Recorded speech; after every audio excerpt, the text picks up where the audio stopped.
السلام عليكم ورحمة الله وبركاته. طلابنا وحبايبنا طلاب المرحلة الثانوية وبالأخص طلاب تالتة ثانوي، يا أهلا وسهلا بكم يا أبطال. من جديد معاكم سنيور خالد رضا مدرس اللغة الإيطالية. النهاردة إن شاء الله طلع لكم بالفيديو الخامس علشان نستعرض لكم النهاردة مع بعضينا الحل بتاع الواجب بتاعنا اللي هو درسنا فيها وعرفنا فيها في المراجعة الخامسة بتاعتنا. شرحنا فيها درس حروف الجر وعرفنا ازاي بنحل على درس حروف الجر، وشرحنا فيها بردك درس كان اسمه التعبيرات الدالة على المكان اللي هي كانت تكملة على درس حروف الجر بتاعتنا. بلس كده كمان شرحنا فيها حروف الجر مع التواريخ والشهور والسنين مع التواريخ والشهور والسنين وفصول وفصول السنة. كل الحاجات اللي قلتها لك دي كلها احنا خدناها في حصة الشرح بتاعتنا. فتعالوا دلوقتي مع بعضينا نطبق على الحاجات اللي احنا اوريدي شرحناها وحضراتكم حلتوها. تعالوا يلا كده ورقة وقلم في ايدك ويلا اكتب ورايا الحاجات اللي انا هقول لك عليها دلوقتي. زي ما عودتكم قبل ما بنبدأ نحل على الدرس بتاعنا ايا كان الدرس اللي احنا هنحل عليه ايه دلوقتي، بقول لك طريقة الحل على الدرس ده قبل ما ابدأ احل عليه. يلا. الدرس ده كان مسبب أزمة كبيرة قوي لكل طلاب الثانوية العامة، لأن الدرس ده كان فيه معلومات كتيرة قوي، اللي هو خصوصا درس حروف الجر. وخلي بالك مفيش امتحان ثانوية عامة بيخلو من جملة أو اتنين على درس حروف الجر، أو حتى درس التعبيرات الدالة على أو حتى درس التعبيرات الدالة على المكان. فتعالوا مع بعضينا أقول لك إزاي بتحل على الدرس ده. بص معايا، كنت مديلك خلاصة كده الزتونة الصغيرة لو تفتكروها. كنت بقول لك لما تيجي تحل على الدرس ده كنا بنعمل ايه؟ كنا يا سينيور بنحط خط تحت الكلمة اللي جاية بعد النقط على طول. الكلمة اللي جاية بعد النقط على طول هي مفتاح حلك. الكلمة اللي جاية بعد النقط هي اللي هتعرفك انهي حرف جر انت هتختاره ما بين الاختيارات. ده كده اقول لك كمان ان الكلمة اللي جاية بعد النقط هي اللي هتعرفك الإجابة الصحيحة عندك اللي المفروض انت تختاره. تعالوا مع بعضينا بنحط خط تحت الكلمة اللي جاية بعد النقط دي واسأل نفسي سؤال واحد بس. الكلمة دي ايه من الثمان حاجات اللي انا قلت لك عليهم؟ يعني اكتب ورايا، هل الكلمة دي عبارة عن مدينة؟ هل الكلمة دي عبارة عن دولة؟ هل الكلمة دي عبارة عن مكان؟ هل الكلمة دي عبارة عن ساعة؟ هل الكلمة دي عبارة عن فعل في المصدر؟ هل الكلمة دي عبارة عن ساعة؟ هل الكلمة دي يا سينيور عبارة عن اسم شخص أو ضمير، أو حتى يا سينيور الكلمة هتكون عبارة عن مهنة؟ كل الحاجات اللي انا قلتها لك دي كلها الكلمة اللي جاية بعد النقط هتكون حاجة منها. تاني الكلمة دي هتكون عبارة عن مدينة أو دولة أو مكان أو ساعة أو فعل في المصدر أو وسيلة مواصلات أو اسم شخص أو ضمير يا سينيور أو مهنة. كل الحاجات اللي قلتها لك دي كلها الكلمة اللي جاية بعد النقط هتكون حاجة منها. فانت شوف الكلمة دي ايه وابدأ فكر في الحروف الجر اللي احنا كنا بنحطها مع كل حاجة. يعني مثلا مع المدن كنت بقول لك 4 حروف جر، والدي والضا والبير، تمام كده. مع الدول بختار 4، الإن والبير والدي والضا. مع يا سينيور الأماكن كنت بقول لك 3، والإن والضا. مع الوسائل وسيلة المواصلات كنا بنختار 2، يا إما الكن يا إما الإن. مع الساعة كنا بنختار يا إما يا إما الفرا يا إما الترا يا إما يا إما الضا. مع يا سينيور مع يا سينيور اسم شخص أو ضمير أو مهنة كنا بنختار يا إما الكن يا إما الدي يا إما الضا. مع الأفعال اللي في المصدر كنا بنختار يا إما يا إما يا إما البير. فتعالوا كده مع بعضينا نشوف إزاي بنحل بقى.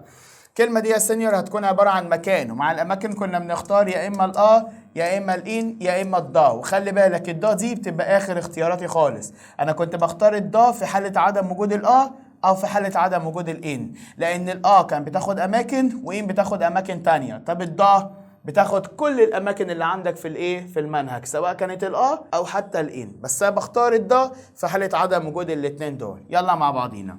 سكول ده مكان بياخد او الان، يبقى استبعد البير. طب يا سينيور ده بياخد الان ولا ده مكان من الاماكن اللي بتاخد يبقى اختارها على طول. يبقى انا هستبعد الان، هختار بسيطه ولا مركبه. كنا واخدين 5 اماكن بياخدوا حرف الجر بسيط، اللي هم كازا سكولاليتو ونافيستا تياترو.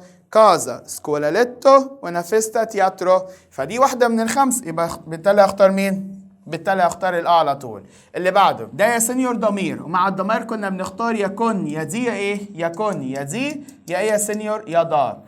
هل هو مخيرك ما بينهم؟ يخيرني ما بين الدي والضا، يبقى استبعد الآ على طول. طيب هختار الدي ولا الضا؟ حسب مين؟ حسب الفعل بتاعك. قلت لك اللي هيخليك تختار الدي ان يكون فعل الجمله اسر، صح ولا غلط؟ هل فعل الجمله اسر؟ لا، يبقى اختار الضا على طول. شفت انا بحل ازاي؟ اللي بعده روما دي مدينه، ومع المدن كنا بنختار 4، يا الآ يا الدي يا الضا يا البير. اللي موجود يا سينيور، الاربعه هم موجودين كده كده كلهم موجودين. طب انا روما بختار معاها الحروف بسيطه ولا مركبه؟ بسيطه، يبقى استبعد الآ على طول. هل انحصر يا يا ضا يا دي؟ انا بختار الدي في حاله وجود اسر، هل ده اسر؟ لا، يبقى استبعد الدي. ايه ده يا سينيور؟ ده فينجو، ده فعل فينيره، وقلت لك فينيره بختار معاها الضا على طول. يو فينجو ده روما، انا جاي منين؟ من روما. رقم 4 تشينيما ده مكانه، مع الاماكن بختار يا يا ان يا سينيور. هستبعد الدي وهستبعد الايه؟ هستبعد يا سينيور، هستبعد الدي بس يا سينيور. اللي بعده بصوا معايا كده اهو تاني. سينما ده مكان يا سينيور، مع الاماكن بختار يا اما الآ يا اما الإين زي ما احنا عارفين، يبقى هستبعد الايه؟ الدي. طب هختار الآ والإين بسيطه ولا مركبه؟ انا لو هختار يا سينيور الإين بختارها بسيطه. طب هل ده مكان من الاماكن اللي بتاخد إين؟ لا، يبقى استبعد الإين. يبقى انا هختار يا اما الآ يا اما الآل. ده مكان بياخد الآ بسيط ولا مركب؟ حسب. هل ده من الخمسه اللي قلت لك عليهم من شويه اللي هم كازا سكولاليتو ونافيستا تياترو؟ لا، يبقى اختاره مركب على طول. اللي بعده ايجيبتو دي دولة، ومع الدول بختار يا دي يا ضا يا إين. هستبعد الآ. طب يا سينيور دي بختارها مع اسر، هل ده اسر؟ لا، يبقى هستبعد الدي. سينيور ده انزياما اللي هو فعل يذهب، يبقى اختار معاه الإين على طول. كايرو دي مدينة بختار معاها الحرف مركب، يعني هختار يا سينيور يا نيل يا ال، ودي مدينة يبقى اختار الال عشان نيل دي بختارها مع مين؟ مع الدول. اللي بعده جملة رقم 7 بيقول لك فيها ايه؟ بيقول لك فيها يا سينيور ماريو نقط ماريو بارت نقط روما. روما دي ايه؟ مدينة، ومع المدن بختار البير والضا والال، يبقى استبعد الإيم.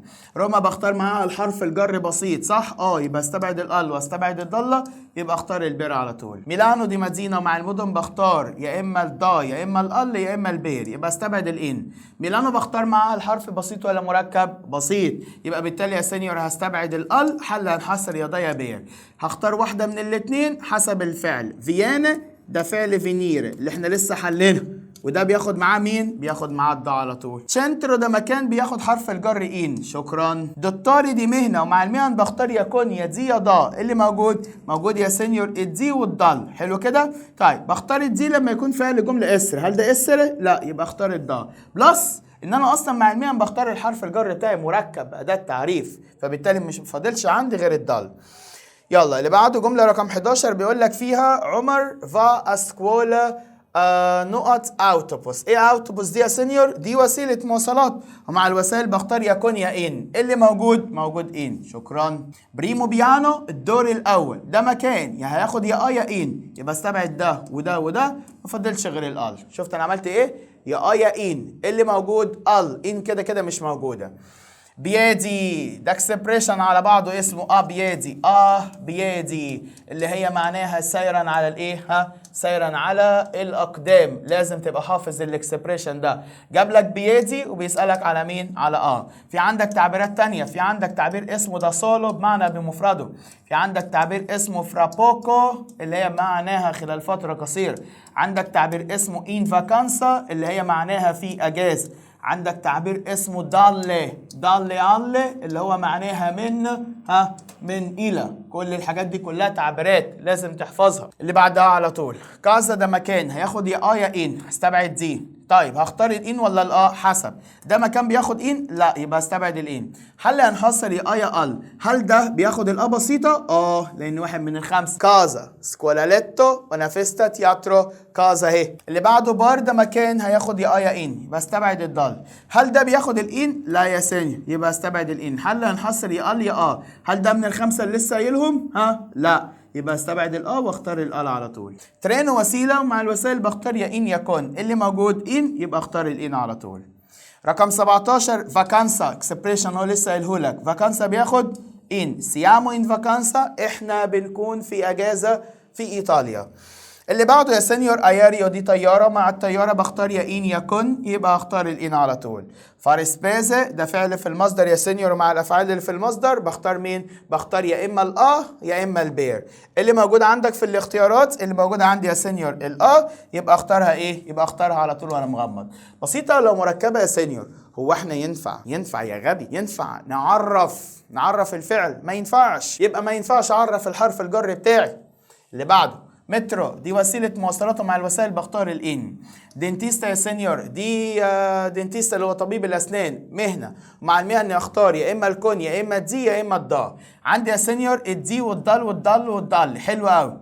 أنا أساسا مع المهن بختار الحرف الجر بتاعي مركب، يعني أنا بالتالي هستبعد الدي. حل ينحصر يا ضل اللي هي مركبة بإل، حل ينحصر مع اللو ضلو، وضل اللي هي مركبة مع اللي. تفتكر الكلمة دي لو حبيت تحط لها أداة تعريف هتحط إيه؟ بدأ بساكن، يبقى اختار الإيل على طول. ولا سحر ولا شعوذة ولا أي حاجة خالص. أنت اعرف بس أنت بتحل إزاي. الكلمة اللي بعد النقط لو أنت عرفت هي إيه دي هتعرف على طول تحل. يعني إيه دي يا سينيور؟ يعني مدينة ولا دولة ولا ساعة ولا مكان ولا. يلا مع بعضينا نرجع. فارماشية، الكلمة دي إيه يا سينيور؟ ده مكان، صح ولا غلط؟ اللي هي الصيدلية، والصيدلية بختار معاها إن فارماشية على طول. ونافستا ده مكان يا سينيور اللي معناها حفله، اختار يا ان يا دا يا ان يا الكلمه دي مش من الاماكن اللي بتاخد ان، يبقى استبعد الان، يبقى ما فاضلش غير ميلانو مدينه، ومع المدن بختار الدي والبير، هستبعد الان. طب يا سينيور وهستبعد الدي عشان فعل الجمله مش اسر. فاكر لما قلت لك احفظ المصطلح اللي هو اسمه بارتو بير؟ يرحل الى اهو يا سينيور بارتو بير على طول، يبقى اختار البير. اللي بعده أميتشي ده اسم عاقل، ومع الأسماء العاقلة قلت لك بختار يا إما الكون يا إما دي يا إما الضاء. اللي موجود هستبعد وهستبعد الألو، حل ينحصر يا ضل أبوستروف يا ضلي. الكلمة دي نوعها جمع مذكر وبادئة متحرك، يبقى اختار الضالي. اللي بعده 26 بيقول لك فيها لوتزاينو إيه نقط، وأنا مغمض هختار حرف الجر دي. عارفين ليه؟ فعل الجملة اسر، ولو فعل الجملة اسر بختار الدي. طب ليه اخترت الدي؟ عشان دي جملة ملكية بعرفك ان لوتزاين والشنطة بتكون ملك الطالب ملك الطالب الجديد، فبالتالي هختار الدال على طول.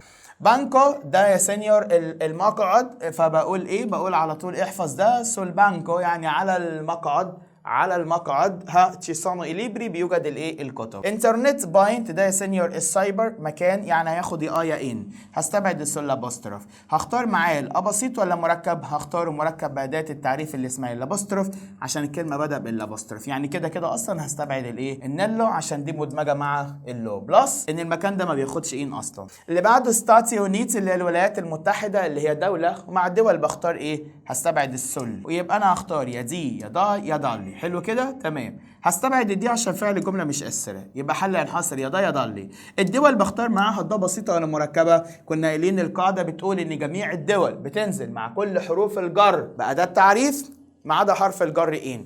يعني ده معناها ان انا لو هختار الضا هختارها مركبه بأداة تعريف.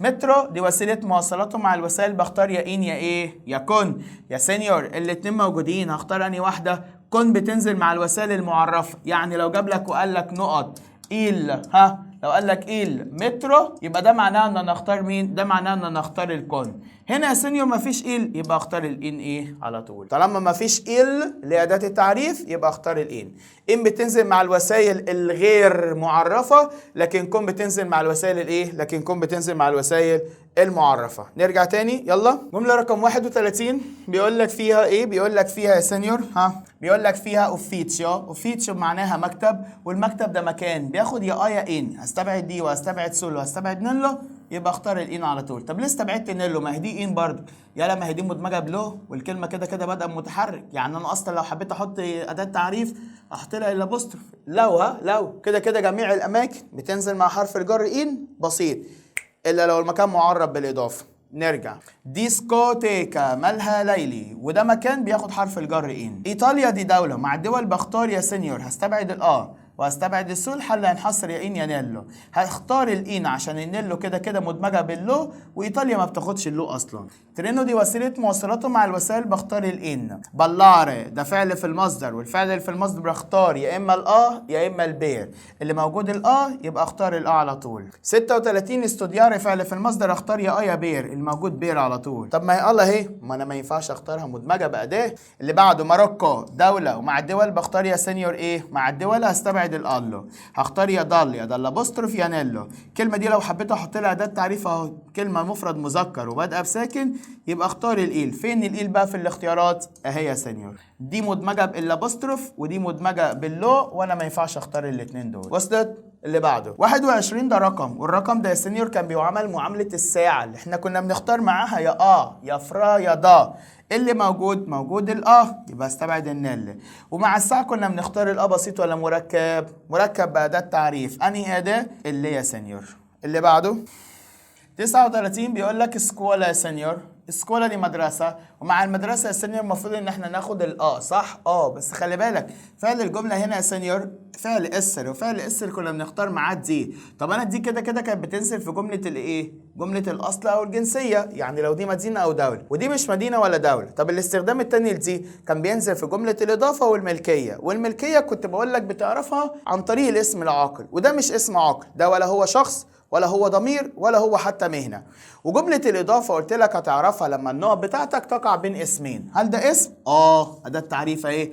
طب هل ده اسم؟ هتعرف منين؟ ما هو الأداة سيء، بس الأداة مش موجود. ليه مش موجودة؟ عشان أنت هتاخدها وهتدمجها مع حرف الجر دي، فتقول له ايه بقى؟ هتقول له ديلا. فين الديلا؟ اهي. دي جملة إضافة؟ أنا هنا بقول لك إكويستا لميل ديلا سكولا. هو ده بيكون الإيميل بتاع المدرسة. وصلت كده؟ طيب اللي بعده دياتشي ده رقم 10، و10 ده ساعة، يعني هختار معاه الأله. ميديكو دي مهنة يا سينيور، ومع المهن بختار الحرف مركب اللي هو هيكون الدا. ليه ما اخترتش الدي؟ عشان فعل الجملة مش السرة. اوفيتشيو يا سينيور ده مكان، ومع الأماكن بختار يا إما يا إما الإن. ده مكان بياخد الإن يا سينيور، يبقى هستبعد بسيطة ولا مركبة؟ المفروض إنها تبقى بسيطة، بس هنا المكان نزل معرف بالإضافة، فبالتالي هختار الإن معرفة بأداة تعريف. دكتوري دي مهنة، ومع المهن يا سينيور بختار يا إما الدا يا إما الدي يا إما الكون. اللي موجود عندي مين؟ موجود عندي الدا. بسيطة ولا مركبة؟ قلت لك مع المهن بختار الحرف مركب. كوالا ده مكان. طب ليه يا سينيور ما قلتش جملة إضافة زي الجملة الأولانية؟ عشان الكلمة اللي قبل النقط ما كانتش اسم يا سينيور، يبقى ده معناها اللي هو رايح المدرسة، رايح المدرسة، رايح المكان المدرسة. لكن هنا ما كانش رايح المدرسة، ده هنا بيعرفك ان الايميل ده بتاع المدرسة. طيب مكان يا سينيور هيختار معاه يا اما الان يا اما طيب ده مكان بياخد الايه؟ ان ولا بياخد يبقى اختار على طول. ميلانو دي يا سينيور مدينة، ومع المدن بختار ايه؟ مع المدن بختار يا دي يا دا يا دي يا يا دا. هستبعد الان. حل ينحصر في الثلاثة دول. فعل الجملة هل اسر؟ لا، يبقى حل ينحصر يا يا دا. هل فعل الجملة فينير عشان اختار الدا؟ لا، يبقى اختار مين؟ على طول. الجمل اللي جايه بعد كده هتكون خاصه بحروف الجر مع مين؟ مع التواريخ والشهور والفصول والسنين. تاني، الجمل اللي هتيجي بعد كده خاصه بحروف الجر مع التواريخ والشهور والسنين وفصول السنه. تعالوا مع بعضينا اعرفك احنا كنا بنحل ازاي. سينيور درس حروف الجر مع التواريخ والشهور والسنين بنعمل ايه؟ بص كده معايا، ببص على الكلمة اللي جاية بعد النقط على طول. ده ايه ده؟ ده سنة يا سينيور. ومع السنين كنا بنختار يا اما النل لو تفتكر كده معايا، يا اما الدل. دي بتنزل مع السنين الغير متبوعة بشهر.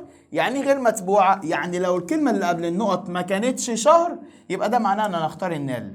لكن الدل بختارها مع السنين المتبوعة. مع السنين اهو، مع السنين الايه بقى؟ مع السنين المتبوعة بشهر يا سينيور. يعني لو الكلمة اللي قبل النقط كانت عبارة عن شهر، يبقى انا اختار الايه؟ يبقى انا اختار على طول الدال. وهتشوفوها دلوقتي مع بعضينا واحنا بنحل. يلا دي يا سينيور سنة، جه قبلها شهر؟ لا، يبقى اختار النل على طول. اللي بعده مارتسو ده شهر يا سينيور، ومع شهور السنة بختار يا اما الان يا اما يا اما الان يا اما بس بختار حاجة منهم في حالة واحدة، لو الشهر ده غير متبوع. يعني لو الشهر نزل بسيط، يعني لو قال لك مارتسو وسكت، يبقى انت هتختار يا ان يا لكن يا سينيور الشهر ممكن ينزل لك متبوع. يعني ايه متبوع؟ يعني ينزل لك وراه حاجة. ينزل وراه ايه؟ يا اما هينزل متبوع بصفة، والصفة دي أقصد بيها يا إما بساطو يا إما سكورسو اللي هم بمعنى الماضي، اللي هم كانوا كلمات دالة على زمن الماضي القريب لو تفتكر، يا إما هينزل لك متبوع بكلمتين تانيين اللي اسمها بروسيمو أو فينتورو، والاتنين بمعنى القادم. الأربع كلمات دول لما ينزلوا لك بعد الشهور اعرف إن الشهر متبوع بصفة. وصفت لك شهر يناير اللي هو جينايو باساتو، يناير الماضي، عكس ما اجي اقول لك جينايو بروسيمو اللي هو يناير الايه؟ يناير القادم. الشهر لو متبوع بصفة فده معناها ان حرف الجر اللي هتختاره هو حرف الجر ان مدمج معاه اداة التعريف بتاعتك. وصل كده؟ يا اما يا سينيور الشهر هيبقى متبوع بسنة، ومتبوع بسنة يعني ايه؟ يعني ينزل لك مثلا مارس ديل 1986 دي سنة اهو، هنا الشهر بتاعي نزل متبوع بسنة، يعني ده معناه ان انا اختار الان مدمجة بأداة تعريف. يبقى شهور السنة لما تنزل لك بعد النقط اقف واسأل نفسك هل الشهر نزل لوحده ولا نزل متبوع بحاجة؟ لو نزل متبوع بصفة أو بسنة هختار الإن مدمجة بأداة. الشهر نزل غير متبوع يعني نزل لوحده بدون أي إضافات، يبقى ده معناها إن حرف الجر اللي هختاره لازم يكون بسيط مش مدمج بأي حاجة، وفي الحالة دي هتختار يا إما الإن يا إما الآ. نرجع تاني هنا يا سينيور الشهر متبوع يبقى أنا هختار النل على طول. دي سنة، مع السنين كنا بنختار يا نيل يا دال. هل السنة متبوعة أو جي يا سينيور مسبوقة بحاجة؟ لا، يبقى اختار النيل على طول. أجوستو ده شهر متبوع ولا غير متبوع؟ هل جه بعده صفة؟ لا. سنة؟ لا، يبقى اختار يا إن يا اللي موجود الإن. أكتوبر ده شهر يا سينيور لوحده يبقى اختار الإن. جينايو الشهر متبوع ولا غير متبوع؟ هنا متبوع. متبوع بإيه؟ متبوع بسكورسو اللي احنا كنا بنسميها إيه؟ كنا بنسميها صفة، يبقى ده معناه ان نختار النل. اشمعنى نل؟ علشان لازم تبقى مركبة بأداة ايه؟ لازم تبقى مركبة بأداة تعريف. 25 ديسمبر عارفين ده ايه؟ ده تاريخ. ده ايه ده؟ ده تاريخ، واللي عرفني انها تاريخ الرقم ده. التاريخ بينزل لك عبارة عن رقم زائد شهر. لو نزل رقم زائد شهر وقال لك نقط قبلها روح اختار أداة التعريف بتاعتك اللي اسمها إيل. يبقى إيل بتنزل مع تاريخ اليوم، إن وآ بتنزل مع شهور السنة، مع السنين بختار نل. اللي بعده 7 سبتمبر اهو تاريخ يوم يبقى اختار الإيل. ستاتي انفيرنو بريمافيرا اوتونو، الأربعة اللي احنا بنسميهم فصول السنة. الصيف معناها ستاتي، انفيرنو معناها الشتاء، اوتونو اللي معناها الخريف، بريمافيرا معناها الربيع. جاب لك حاجة من الأربعة دول يا ابني تروح تختار معاها حرف الجر ايه؟ حرف الجر ان على طول. فانا هنا الجملة بتاعتي لما اجي اختار هروح اختار معاها مين؟ هروح اختار معاها حرف الجر اللي هو اسمه انستاتي. يلا تعالى بص كده معايا بقى في الجمله دي. ده سنه اهو، صح ولا غلط؟ يا ثاني. طب مع السنه دي المفروض اختار ايه؟ قال لك مع السنه دي المفروض حضرتك تروح تختار معاها يا نل يا دل، صح ولا غلط؟ يا نل اهو يا دل اهو، تمام؟ دي بختارها مع السنين الغير متبوعه، لكن دي بختارها مع السنين المتبوعه يعني المسبوقه بمعنى اصح. هل السنة دي نزل مسبوقة بشهر؟ يعني ايه نزلت مسبوقة بشهر؟ يعني جه قبلها شهر؟ يبقى ده معناه ان انا اختار الدل. هنا بيقول لك ان اخويا اتولد ال 25 فبراير دل 1999. اخويا اتولد في شهر فبراير بتاع 1999. وصل كده؟ فالسنة هنا جايبها لك عشان يوصل بيها الشهر ده، بعرفك انه اتولد شهر فبراير بتاع كذا. وصلت ولا ما وصلتش؟ طيب كده احنا خلصنا ايه؟ كده احنا خلصنا حاجة معينة، حاجة جزئية معينة من درس حروف الايه؟ الجر بتاعتنا. تعالوا دلوقتي مع بعضينا نشوف الدرس اللي بعده اللي هو درس اسمه التعبيرات الدالة على المكان. وخلي بالك التعبيرات الدالة على المكان كنت دايما بقول لك حاجة صغيرة قوي، كنت دايما بقول لك لازم تحفظ التعبير. اشمعنى؟ لان الدرس ده يا ابني عبارة عن جزئين. بص اهو جزئين، الجزء الاولاني التعبير، حلو كده، والجزء الثاني هيكون ايه؟ والجزء الثاني يا سينيور هيكون حاجه من الاثنين، يا اما حرف جر اهو، يا اما اداه ايه؟ يا اما اداه تعريف. حلو كده؟ حلو يا سينيور. بص في الامتحان بيعمل ايه؟ بيجيب لك التعبير ويسالك على حرف الجر، يا اما يجيب لك حرف الجر ويسالك على اداه تعريف، يجيب لك الاول ويسالك على الثاني، يجيب لك الثاني ويسالك على الاولاني. فانت علشان تعرف تحل على الدرس دون لازم تبقى حافظ المصطلح كله على بعضه. التعبير بالحرف الجر بتاعه لازم تبقى حافظ التعبيرات اللي بتنزل مع ادوات التعريف. تعالوا مع بعضنا نشوف. هروح ابص على الاختيارات بتاعتي، لقيته جايب لي الدا والان والدنترو والسو. حلو يا سينيور. دنترو ده تعبير دل على المكان، عشان اختار التعبير اللي هو اسمه دنترو ده لازم ينزل بعده اداه تعريف. هل في اداه تعريف؟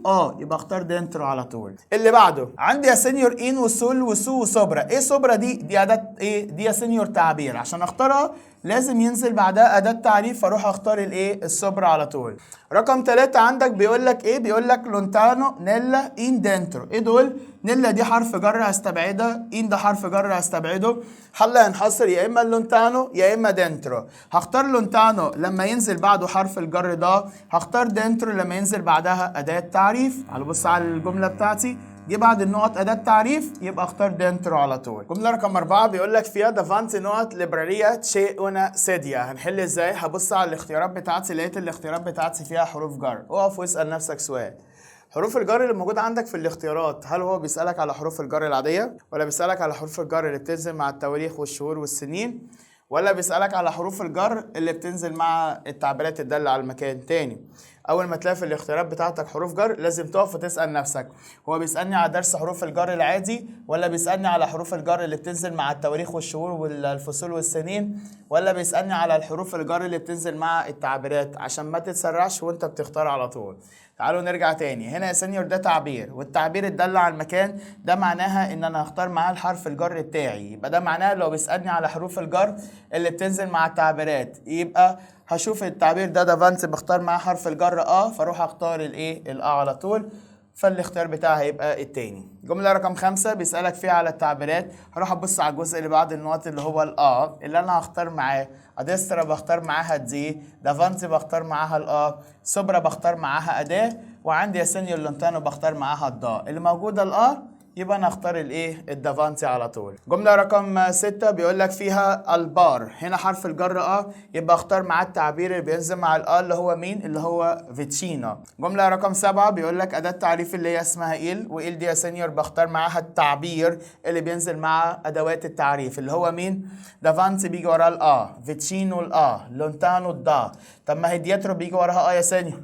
حلو قوي، بس خلي بالك في قاعده صغيره كنا بنقولها دايما مع بعضينا، بتقول ان التعبير او التعبير اللي هو اسمه دياترو هو ده التعبير الوحيد اللي بينزل وراه على طول، يا اما اداه تعريف يا اما حرف الجر يا اما حرف الجر جملة رقم 8 بيسألك على حروف الجر مع التواريخ ولا درس العادي، حروف الجر العادية ولا الحروف اللي بتنزل مع التعبيرات حسب الكلمة اللي قبل النقط. لو ده تعبير يبقى هو بيسألك على حروف الجر اللي بتنزل مع التعبيرات، لو ده مش تعبير يبقى هو هيكون يا إما مع التواريخ والشهور يا إما درس حروف الجر العادي. يلا، أكانتو ده تعبير بياخد حرف الجر بسيط ولا مركب؟ مركب يا سينيور، لأن الكلمة مفرد مؤنث وبدأ بساكن فاختار مع هتبقى رقم 9 دي أداة تعريف اسمها ولا بختار معاها التعبير اللي هو اسمه دياترو. اللي بعده أداة تعريف اسمها يبقى اختار معاها التعبير اللي هو اسمه سوتو، لأن ده بيختار معاه أداة أداة تعريف. جملة رقم 11 بقول لك فيها اللاتو دي أداة تعريف، ومع أدوات التعريف بختار التعبير اللي هو اسمه سوبرا. بعد كده عندي فيتشينو، جاب لك التعبير بيسألك على حرف الجر فيتشينو بتاخد مدمج يا سينيور ولا بسيط؟ مدمج، مفرد مؤنث بدأ بساكن فاختار معاها مع هتبقى هتبقى الله على طول. جملة رقم 13 بيقول لك فيها بيقول لك فيها السوبر ميركاتو. مالها السوبر ميركاتو؟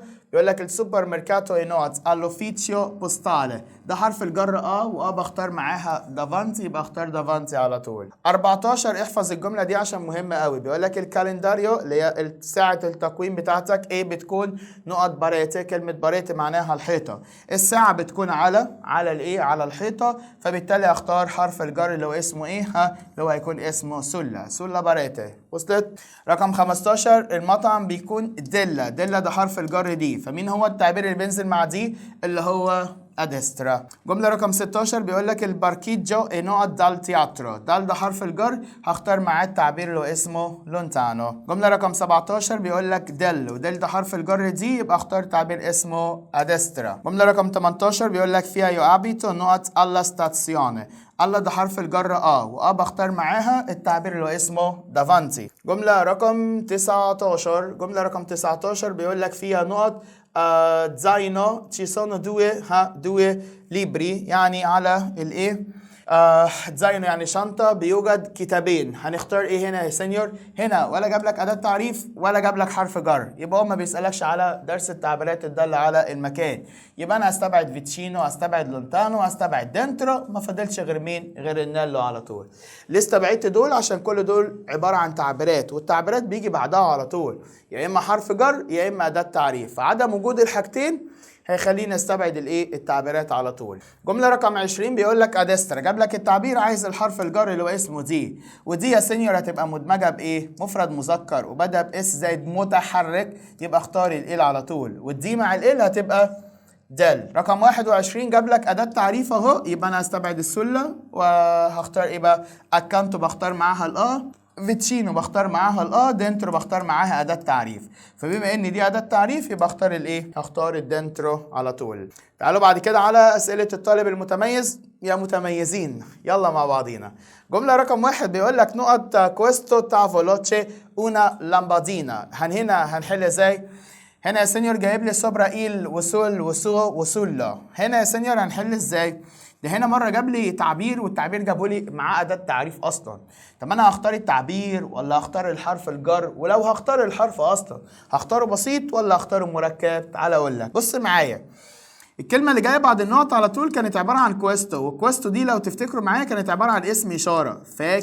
فاكر في حصة الشرح لما كنت بشرح لك وبقول لك كل حروف الجر اللي عندك في اللغة الإيطالية ال9 حروف جر بينزلوا لك كلهم بشكلهم البسيط في 4 حالات. الحالة الأولانية لو جه بعد النقط اسم إشارة، حرف الجر اللي هتختاره لازم يكون حرف جر بسيط. الحالة التانية بتختار الحرف الجر البسيط لما تكون الكلمة اللي جاية بعد النقط عبارة عن أداة تنكير أهو، أداة تنكير يا سينيور. الحالة التالتة لما يكون عبارة عن الكلمة اللي جاية بعد النقط عبارة عن اسم شخص، أو لما تكون الكلمة اللي جاية بعد النقط عبارة عن إيه؟ عبارة عن ضمير.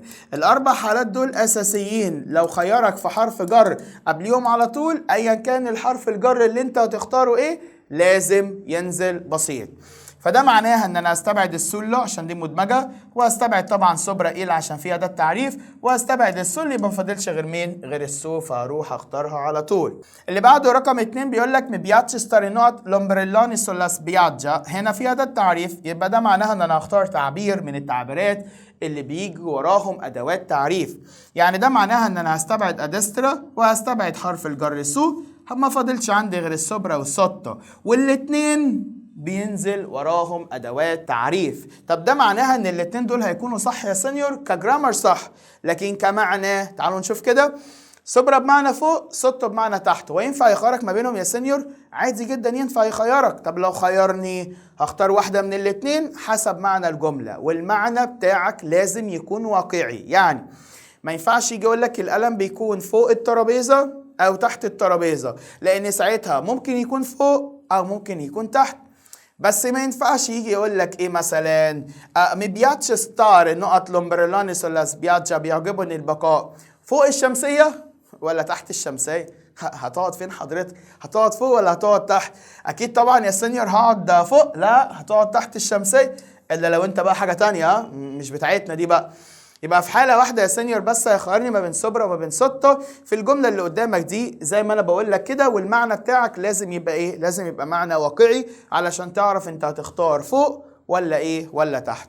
الجملة اللي بعد كده بقول لك فيها رقم 3 دافانتي. دافانتي بيجي وراها حرف الجر بسيط ولا مركب؟ مركب، لان الكلمة هتبقى معرفة مفرد مؤنث بدأ بساكن، فاختار اللا، مع اللا هتبقى الله ماما. جملة رقم 4 بيقول لك دي فرونتي بختار معاه حرف الجر بسيط ولا مركب؟ كلمة جوليا ده ايه؟ ده اسم يا سينيور، اسم شخص يبقى اختار معاه حرف الجر ايه؟ هختار معاه حرف الجر بسيط، فاقول دي فرونت جوليا، يعني في الجهة المقابلة لجوليا c'è una grande sedia، بيوجد كرسي كبير. جملة رقم 5 ودي الأخيرة معانا، بيقول لك فيها البوستر، تمام؟ ماله البوستر؟ بيقول لك البوستر ايه نقط فاريتي، فاريتي بمعنى الحيطة، قلت لك مهمة الكلمة دي احفظها. البوستر بيكون فين؟ بيكون على الحيطة، فانت هتقول له سولا باريتا على طول. طب ليه ما اخترت السوبرا؟ ليه؟ عشان دي اصلا نوعها مفرد مؤنث، فهختار معاها اداة التعريف اللي هي اسمها لا، فبالتالي هستبعد سول دي وهستبعد سوبرا ليه وهستبعد ان، فبالتالي هختار الايه؟ الحرف اللي هو اسمه سولا باريتا. بكده احنا انتهينا من المراجعة الخمسة بتاعتنا واللي احنا حلينا فيها على درس حروف الجر اللي هو الدرس العادي بتاعنا، لان حروف الجر بتنزل لك في 3 دروس: درس حروف الجر العادي، ودرس حروف الجر مع التواريخ والشهور والفصول والسنين، وحروف الجر مع التعبيرات الدالة على المكان. عشان كده بقول لك لما تلاقي في الاختيارات بتاعتك حروف جر اقف واسأل نفسك سؤال: هو بيسألني على درس حروف الجر العادي ولا بيسألني على درس حروف الجر مع التواريخ والشهور والسنين؟ وده هتعرفه لما تكون الكلمة اللي جاية بعد النقط واحدة من الأربعة: تاريخ أو فصل أو سنة أو شهر. يبقى احنا هنعرف منين؟ عن طريق الكلمة اللي جاية بعد النقط زي ما أنا قلت لك على طول. طيب نيجي بعد كده للحاجة الثالثة، هتعرف منين لو بيسألك على درس حروف الجر مع التعبيرات الدالة على المكان؟ هنعرفها عن طريق الكلمة اللي المرة دي بقى اللي قبل النقط على طول. لو كانت الكلمة اللي قبل النقط عبارة عن تعبير من التعبيرات اللي انت اوريدي لازم تكون حافظهم، اعرف على طول لو بيسألك على درس حروف الجر مع التعبيرات الدالة على المكان. لو ما كانتش الكلمة اللي قبل النقط عبارة عن تعبير، لو ما كانتش الكلمة اللي جاية بعد النقط عبارة عن تاريخ أو فصل أو شهر أو سنة، اعرف ساعتها اللي هو بيسألك على درس حروف الجر الإيه؟ العادية. كده أنا عرفتك على درس حروف الجر وعرفتك على درس التعبيرات الدالة على المكان إزاي بتحل عليه، وحلينا مع بعضينا تدريبات كتيرة قوي اللي كانت خاصة بالواجب. شوفوا وشكم على خير إن شاء الله في المراجعة السادسة بتاعتنا، واللي هي بتمثل المراجعة الأولى أو شرح الوحدة الأولى عندنا من منهج تالتة ثانوي. كان معاكم سنيور خالد رضا مدرس اللغة الإيطالية. يلا تشاو.